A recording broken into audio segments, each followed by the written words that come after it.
President Xi Jinping came to Geneva at the end of the month of January 2017, and this was a big event not only for the Palais des Nations here in Geneva, but this was also a big event for Switzerland, because it was a long time that a Chinese president had not come for a state visit to Switzerland. It was an honor for the Palais, for the United Nations office here in Geneva, in Europe, because such a personality had never been here, but also the fact that China, the role of China is growing into the United Nations system. The Belt and Road Initiative is a wonderful plan that China has decided to implement through Europe, but not only on earth, but only on sea. And this will allow to have the capacity for many countries that are located in Asia to have a better relationship with Europe and the rest of the world. And most of the countries are really looking forward of the implementation of this plan.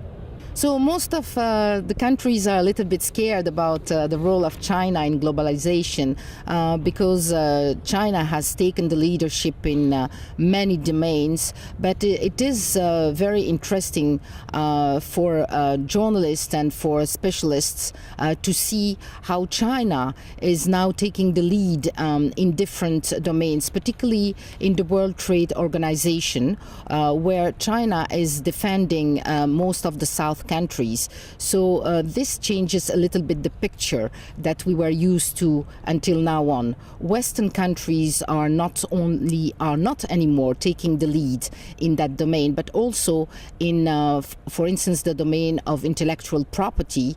We have here the headquarters of the World Intellectual Property Organization, WIPO, and it's really interesting to see how dynamic China is.